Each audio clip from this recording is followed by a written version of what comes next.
You know how, when you're a kid, you think your parents are literally gods? Like everything they do is for a reason?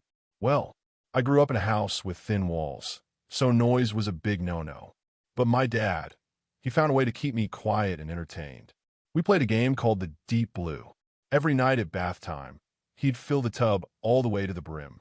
He'd tell me to take a huge gulp of air and go under. The rule was I had to stay submerged until he tapped the porcelain 3 times.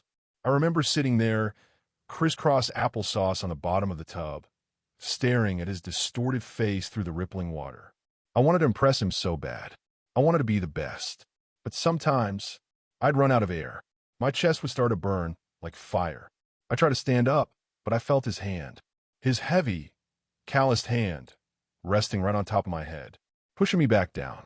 At the time, I thought he was training me. You know, like helping me push past my limits to become a Navy SEAL or an Olympian. I thought he was making me stronger.